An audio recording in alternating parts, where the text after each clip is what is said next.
But do you understand? Yeah. Hold on, I just want to loop this back, and then we can move on to hands or whatever. I just want to loop this back. So do you understand, like basically, like from our point of view, because you're universalists and because like you're worshiping the Jewish God, you're like unable to see the perspective that we see, like just in our real world, in our rational world. We're just looking at this Mhm. and we're seeing, okay, we've got this problem where there's seemingly people who are flooding our countries with non-whites, and it's causing chaos, it's causing crime, people are getting knocked out in the streets, right? It's bad, right?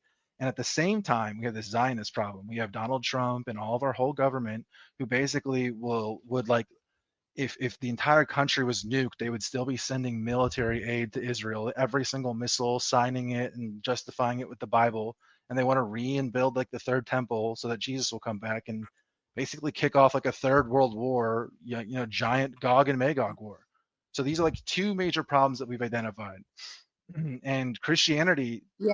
basically is like pre-built to ignore these problems. And you're like kind of an example of that. Well, I mean, here's the thing, guys. You remind me of my typical clients. Like I usually represent men, and usually they're successful white men. Sometimes they're not white, but they're usually successful. And I'm usually defending them against being oppressed. So I'm very sympathetic. I'm extremely sympathetic. And the comforting part of what you're saying is that you're trying to bring order, whereas religion sometimes is disorder because it's all about love, and it's how do you measure love? How do you I don't remember the word that you used, but it was a very accurate word. How do you measure what I'm trying to say is being overly nice? You guys are trying to take back your rights, and I get that. Okay. Um, and I do see our country suffering at this point. And, I do see Mahdani in New York, and him wanting to bring what I look as communism, which I don't agree with at all. And I see him as someone that will appeal to a lot of people because he's good looking, he's young, and he's talking about love and peace. And I know that that's not true. I know that it's going to bring disorder and chaos. And while it may not Uh, matter to you, he's not a white man. That matters to us, and that matters to the people who founded this country. Sorry to interject. right, right. No, and when I read the Bible, it reminds me of the story of Ishmael, and it reminds me of when he fooled Jacob, and when Jacob, when Saw Jacob. what was the other, you know who I'm talking about? When it wasn't Jacob, it was Esau. the other side. It was right, exactly. How cool? And Hold yeah, on, pause. Lana, I gotta pause for you. Hold on. Everyone who's like a normal listener, do you guys see what's going on here? How crazy is this? She literally frames herself in the Esau Jacob dialectic. She understands and knows it. She fully understands that we are playing the Esau role. Like you, Lana, like you don't Boom. really understand because you don't listen a whole lot, but like you're basically the most perfect like example of the kind of stuff we're talking about. So we've got like a very I bright know that's woman. why I like you guys. Like We I got get along with you. Like I yeah. get you guys. We got a Like I very bright respect woman what you're here saying. who totally has like everything figured out. Like she's like doing like white excellence, right? Like she's a lawyer or whatever, like all this other like she's a smart But woman. And that's but what she I'm but saying. I've read the because Bible too. Christianity, Yeah. I get it. Because she's Christian, she literally is playing, though knowingly playing and understanding subconsciously and consciously playing the role of Esau in the Jacob and Esau dialectic that we talk about here all the time. This So everyone understand how crazy this is, right? smoking gun. This is the smoking gun. This is a huge Like problem. Yeah. Esau, And And if you think hold on real Esau? quick, I don't just know. real quick, Lana. Hold on real quick, Lana, just Mhm. real quick. If anyone doesn't know what we're talking about with the Jacob versus Esau dialectic, first of all, you need to watch Adam Green. Second of all, there's a video. I'll post it here in a second, and I'll put it in the jumbotron. I'll put it in a reply here. It's from Wyatt Stagg, and it's like a basic understanding, going over what we're talking about, how that dialectic is used in movies, and it's specifically looking at like one movie. And if you haven't watched that video yet, you need to watch it so that you understand what I'm talking about. Because this like Jacob versus Esau thing is very important to understand from our perspective. Basically, this is kind of like the archetypes that they've had like going to our people for centuries. yep. Real quick, if you guys Yeah. can, we're about to break 1,000. We only have 127 shares with 900 people. if we can get that up to 200 shares within 5 minutes, I will be so ecstatic. And I'll say, holy smokes, I actually believe in the white race again. So 200 shares and tag some people, get them in here. All right, back to the conversation.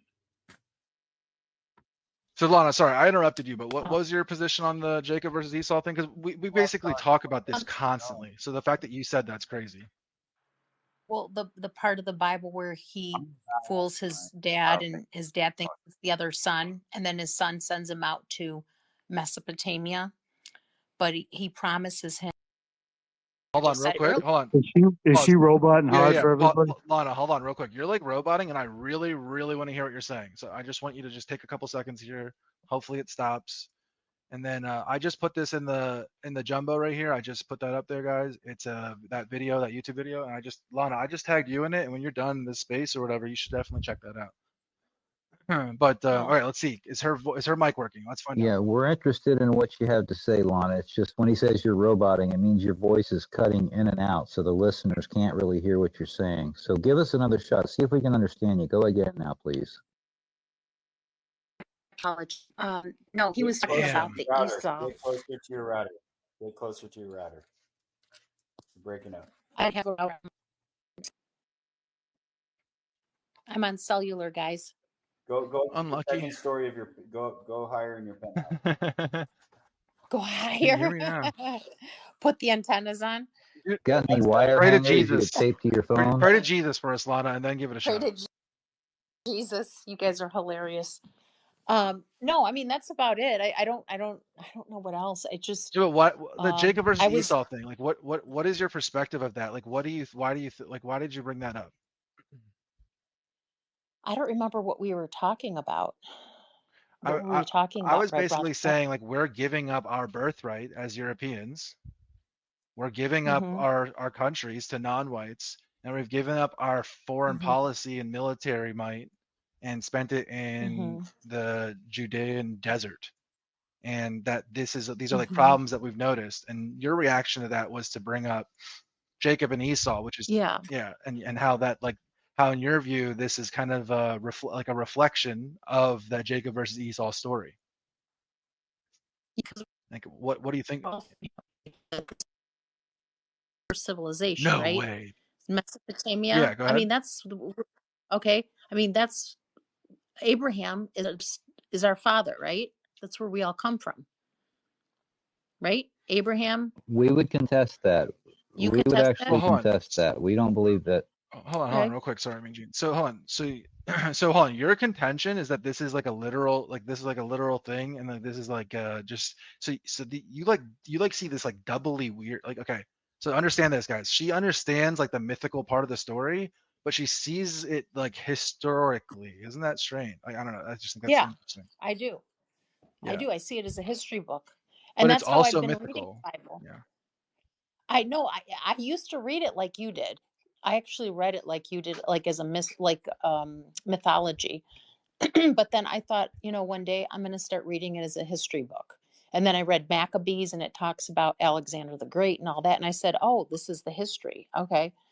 So then I started reading it as a history book. And then it sort of went into my mind that, maybe there's more to it. So I don't know. But it's so crazy that you see us as Esau. I mean, like it's just it's so our theory is this that story, the Jacob versus Esau, all the rabbis, like I could basically spend the rest of the entire show or the rest of the night just showing you clips after clips of rabbis explaining that they believe that the West or modern Europeans are Esau or Edom or however you want to describe this concept, Rome basically, and that we destroyed their temple. And that they view us and they put us in that archetypical role where they're attempting to steal our birthright as like the West, right? Where they see themselves as Jacob the trickster, and they see us as kind of like the dupe who's going to go out and do all their dirty work in the world. And that at the end of the day, when we come to hang our hat, that they're going to yoink it from out from underneath us. And that they've been using this message or using these archetypes to like moralize us for centuries, like I said. And it's in our art. But you can look at Muslims that way. Yeah. I was just going to say, and Muslims are Ishmael. Muslims are Ishmael in the Yes, yes, story. Yes, yeah. So yeah. hold on, what You we're can telling look you at is like Muslims that understanding. that way too. That's the explicit understanding of the end times rabbis that are basically calling for World War III end times wars. No, That that's they know that they basically anti call you Esau. humanity. No, Wait, I sorry, what'd you say? don't like that. But we're not supposed to want the end of humanity. We're supposed to love humanity. We're supposed to love one another, and that's not good, you Okay, guys. listen, No. what I'm telling you is the people who made your religion, the people who wrote your book, the people who wrote that Old Yeah. Testament of yours, okay? The Mm-hmm. masters of the Bible, the Jewish people, the Jews, okay? Mm-hmm. That they Yeah. understand that Christians are playing the willing dupe Esau role and they are playing the Jacob role. And that in the end times, No, basically I'm not me. they want No, no one they can want control listen, me. No. hold on, I get it. Listen, I think Yeah, go listen, ahead. what they want to do is they want Esau and Ishmael to fight each other over the birthright, destroy one another, and then they rule over in their messianic kingdom. Monarchy ruled Well, by that's not Davidic going to line happen from because Zion. they should read the They will tell Quran, you the as book, much, Lana. They will tell the you as book. much. And Well, if you read Quran, book 10, verse 94, it says, Allah tells Muhammad, he says, you know, if I'm telling you a lie, go and read the old prophets and the Bible. And if they agree, basically, if they agree, so if Christians and Jews, once they agree, then it basically negates the whole Muslim religion if you do it that way. But if you follow the Muslim religion as you're supposed to, then it blends with Christianity and Judaism. It's And you're if you Lana, I love this is awesome. Yeah, okay, keep going. if you followed it 100% correctly, if you did it 100% correctly, and you did Judaism correctly, and you did Christianity correctly, they would all be one. It would be the same thing. But people don't do Boom. that. They don't look at it. Boom. Yeah. Abrahamic. This is crazy, This is guys. How crazy is amazing. this? You're a blessing. Quran. You're a blessing. What verse? What verse in the Quran is that? I just want to bring it up real quick. It's book 10, verse 94. Okay, thank you. Okay, so listen. Have you not heard of that No, before? I have. I'm I've read surprised. the Quran and I'm familiar with it and I'm familiar with the Hadith and all that other stuff. I just wanted to bring that up for later because of something I'm working on that's related to this. I forgot about it.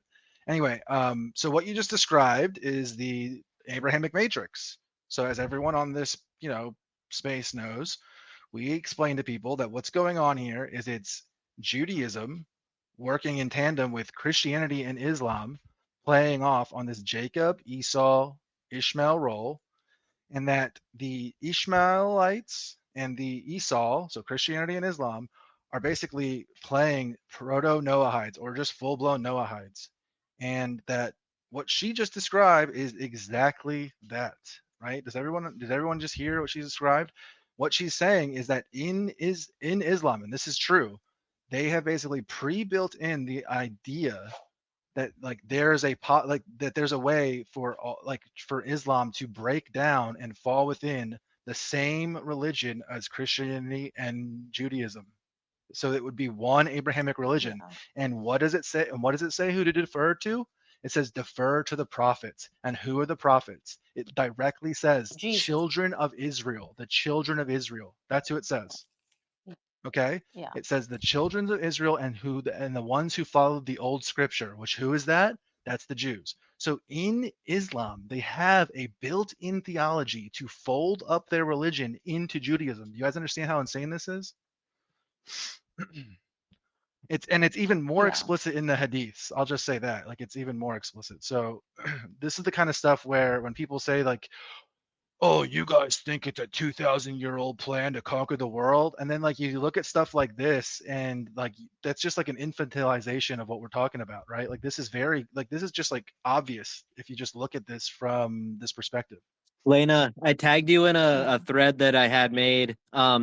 It's basically a mythology, right? It's a story, but it's about what exactly we're talking about here, right? I'm going to call it the beast of Abraham, right?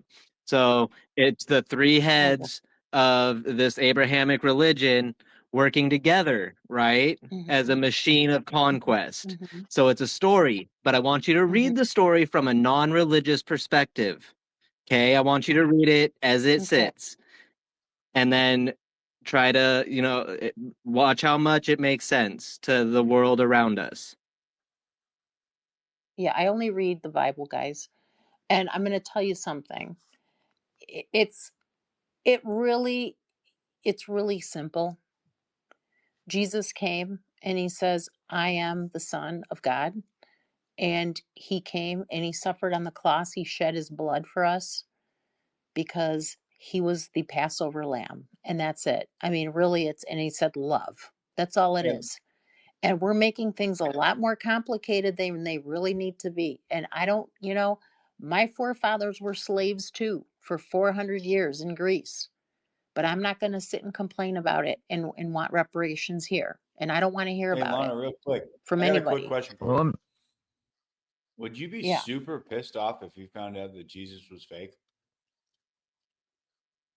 He's not fake, guys. I'm just He's saying, real. would you be super mad and resentful? Let's just say he's not fake. I'm just saying. All right. Humor me. Would you be upset? No, I know he's not fake. Obviously, you'd be extremely upset. Can we give her nailed by was it David Fitzgerald, Richard, Patrick? What is it? Yeah, I can tag her. Yeah, in Lana, as well, we want you to come back after hearing this audiobook or read it yourself, and then we want you to prove that Jesus existed historically. Jesus exists because you believe. If you don't believe, perfect, you don't receive. Perfect, Lana. Okay, so hold on. So just to be clear, so so even if I were to be able to show you that a historical guy didn't exist, you would still believe in a spirit. Do you know why? Wait. Hold on. You know how I know this? Because I divorce people for a living. That's actually funny. It's a 50-50 chance. Do you know why it's 50-50? It's always 50-50. That's what the statistics are always going to be. Do you know why? Because it takes two. Okay, so hold on. Isn't that odd? Okay, so listen. Oh shit! Well, it's not a coincidence, guys. It's not nailed is in the eagle's nest, by the way. Okay, listen, Lana. Yeah, Nailed is a great audiobook. You can listen to it while you drive. Hold on, guys. Hold on. 4 hours. Pause. Listen, even if we convince her, listen to what she just said. Even if we could convince her that Jesus didn't exist, she still has faith in him. Okay, and Jesus is my father, and he is forever my father. So even if we even if we showed her that Jesus didn't exist, right? Am I right? That's what you're saying? That even if we could show it to you, he does exist. He does right, exist, but guys. You're saying that he exists no matter what, right? In the spiritual realm and in heaven, no matter what I say, right? And what I'm right, and no matter what I could show you, you would know he exists, right? He exactly. does. Yeah. Okay. Well, Lana, try to wrap your mind around this. I would have said the exact same thing as you a few years ago. Nobody would have convinced me otherwise. Yet here I am today, having suffered through an identity crisis, having my entire world shaken up by being raised in this faith. But because I am an analytically minded, truth-seeking man, I believe made in God's image, and I place truth above all else. I went down this road, and despite what it showed me, and despite how hard it was, and how angry I was, and how hurt I was by it, the truth is the truth. So yeah, we're not going to convert you tonight. We're not going to change your world, but know that it is possible to have the type of faith that you have, and yet come to understand exactly what a devastating and sick play this has been to convince men of good character that some Jewish guy is actually God. So can I it's can tragic, I jump in but here? anyways. You know what? I want to tell you guys, I because I represent you guys, you are my people. I see it in court all the time. I see what happens with the kids and how they get awarded. And you guys have suffered big time. And it's not fair. So I'm extremely sympathetic. Oh, trust